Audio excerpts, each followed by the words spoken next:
నమస్కారం. తెలంగాణ రాష్ట్రంలో కాంగ్రెస్ పార్టీ ప్రత్యేకించి ముఖ్యమంత్రి రేవంత్ రెడ్డికి బండి సంజయ్తో పాటు బీజేపీ నాయకులకు అంతర్గత సంబంధాలు, ఆర్థిక సంబంధాలు, భూ లావాదేవీలు ఉన్నట్లుగా ప్రపంచానికంతా తెలుసు.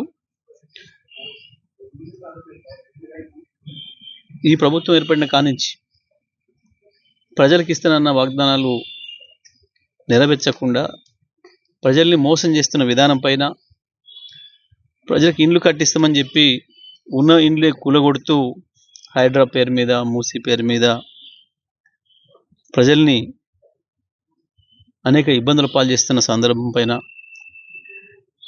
అమాయక రైతుల భూముల్ని అక్రమంగా గుంజుకుంటూ ఎదురు తిరిగిన వాళ్ళపైన, ఇవ్వము అన్న వాళ్ళపైన కేసులు పెట్టి జైళ్ళకు పంపిస్తుంటే, అమాయక గిరిజనులపైన దాడులు చేస్తుంటే ప్రభుత్వం మహిళలను చూడకుండా దాడులు చేసి మధ్యరాత్రులు కరెంటు బంద్ చేసి దాడి చేసేసి గుంజుకపోయి జైళ్ళలో వేస్తుంటే కనీసం ఒక బీజేపీ నాయకుడు నోరు తెరవలేదు.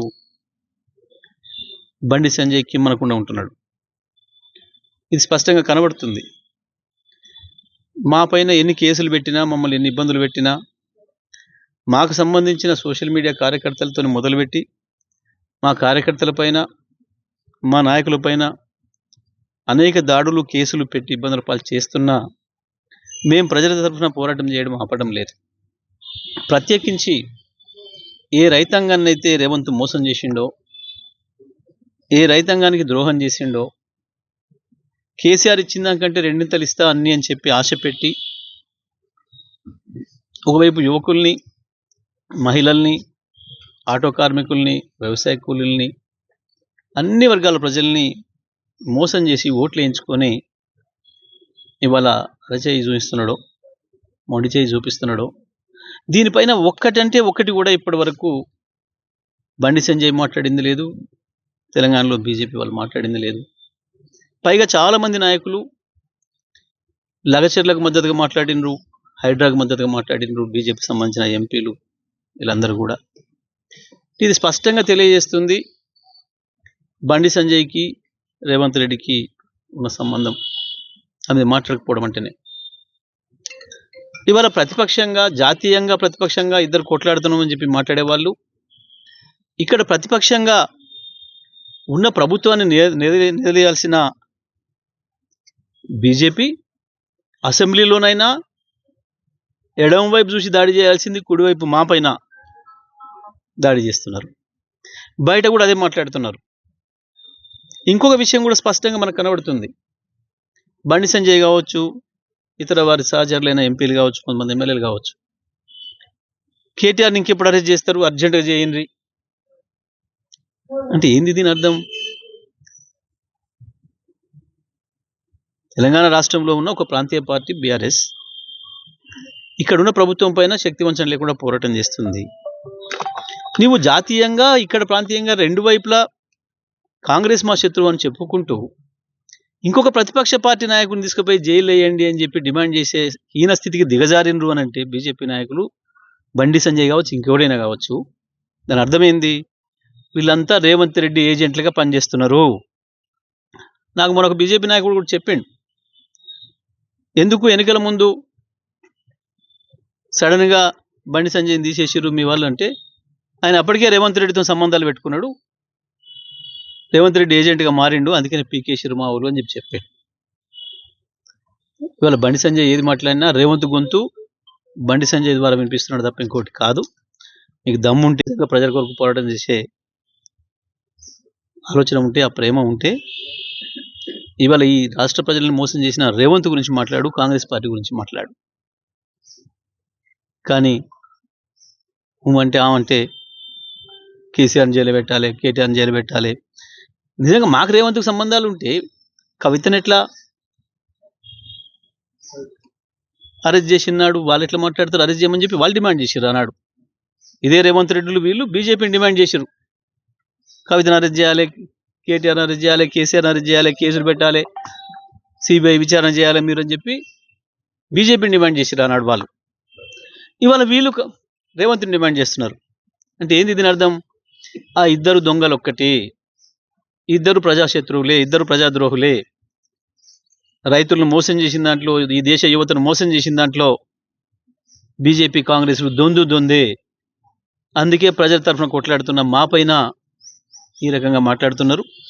మీరు ఎవరు ఎన్ని కేసులు పెట్టినా, పనికి మాలిన కేసులు పెట్టినా మేము భయపడేది లేదు, కొట్లాడుతూనే ఉంటాం. రైతాంగం తరఫున జైలుకు పోవడానికైనా మేము సిద్ధంగా ఉన్నాం.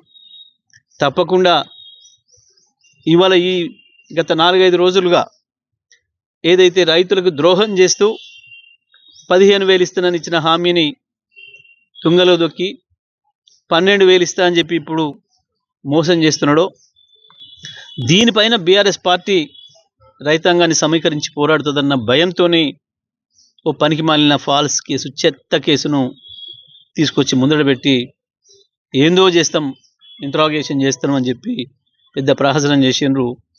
అందులో వాళ్ళు మమ్మల్ని చేసింది ఏం లేదు, మేము అడిగిన ప్రశ్నలకి వాళ్ళే బిత్తరపోయే పరిస్థితి ఉంది. ఈ కేసులో అరెస్ట్ చేయాల్సింది కేటీఆర్ని కాదు, రేవంత్ రెడ్డిని మాత్రమే. తప్పకుండా అది జరిగి తీరుతుంది. నేను మొదటి రోజే చెప్పిన, ఫార్ములా ఈ కేసులో కేటీఆర్ పైన పెట్టిన ఫాల్స్ కేసు నిలబడదు. కానీ ఇదే కేసులో రేవంత్ రెడ్డి జైలుకు పోవాల్సిన పరిస్థితి మాత్రం తప్పకుండా వస్తుంది. ఈ రాష్ట్రానికి, ఈ దేశ సొమ్ముని నష్టం చేసింది రేవంత్ రెడ్డి తప్ప కేటీఆర్ కాదు. ఎట్టి పరిస్థితులలో ఆ కేసు తేలిపోతుంది, వీగిపోతుంది, తిరిగి రేవంత్ మీదకి వస్తుంది, సందేహమేం లేదు. బండి సంజయ్, నువ్వు అనుకున్న రేవంత్ రెడ్డిని కాపాడలేవు. నీవు రేవంత్ రెడ్డితో మిలాకైతే ఏమేమి చేస్తున్నావో మీ బీజేపీ వాళ్ళే మాట్లాడుకుంటున్నారు, గుసగుసలు పెట్టుకుంటున్నారు. అన్నీ ఒకటొకటి బయటకు వస్తాయి. ఎందుకు తొందరపడుతున్నావు, ఎగిరిపడుతున్నావు? నువ్వు నిజంగా బీజేపీ నాయకుడు అయితే, నీ ఒంట్లో ఉన్నది బీజేపీ రక్తమైతే రేవంత్ రెడ్డి మీద కొట్లాడాలి, రాహుల్ గాంధీ మీద కొట్లాడాలి కదా. కేటీఆర్ పైన, కేసీఆర్ పైన ఎట్లా మాట్లాడతావు? వాళ్ళని జైల్లో పెట్టమని ఎట్లా మాట్లాడతావు? ఇది తెలుస్తలేదా? ప్రజలకు అర్థం కావట్లేదా? నువ్వు ఎందుకు రేవంత్ తరఫున మాట్లాడుతున్నావు? ఆయన రేవంత్ అంటే కాంగ్రెస్ మనకి రాలే కోపం, రేషం కానీ బండి సంజయ్కి వచ్చింది ఎందుకు? రేవంత్ని ఎత్తి మాటలు అంటుండు, అన్ని మాటలు అంటుండు కేటీఆర్. రేవంత్ రెడ్డి అర్జెంటుగా లోపడే కేటీఆర్ను అని చెప్పి నువ్వెందుకు చెప్తున్నావు? రేవంత్ అంటే నీకెందుకు అంత బాధ కలుగుతున్నది? చీకట్లో ఒప్పందాలు ఉన్నాయా మీ ఇద్దరి మధ్యన? అందుకేనా? బండి సంజయ్ మాట్లాడేటప్పుడు కొంచెం సోయి తెచ్చుకొని మాట్లాడాలి. ఇది తెలివి తక్కువ మాట, తెలికల్ల మాట, లేదా నీ మనసులో ఉన్న ప్రేమ పొంగుకొస్తుందా రేవంత్ రెడ్డి పైన? రేవంత్ రెడ్డిని కేటీఆర్ గారు ఏదో ఉన్నారని ఒకటే ఆవేశపడుతున్నావు, కింది మీద అవుతున్నావు. ఏంటి అసలు మీ ఇద్దరి మధ్యన సంబంధం ఏంటి? ప్రతిపక్షంగా ప్రభుత్వం పైన పోరాటం చేయాలి. ఈ రాష్ట్రంలోనైనా మీకు ప్రతిపక్షం కాంగ్రెసే, దేశంలోనైనా కాంగ్రెసే. కానీ అది వదిలిపెట్టి ఇటువైపు మాట్లాడుతుంటే దాని అర్థం మీ ఇద్దరి మధ్యన అంత బలమైన సంబంధాలు ఉన్నాయి. రేవంత్ రెడ్డిని ఆ మాట అంటే బాధపడే అంత అనుబంధం నీకు ఉంది అని అర్థం.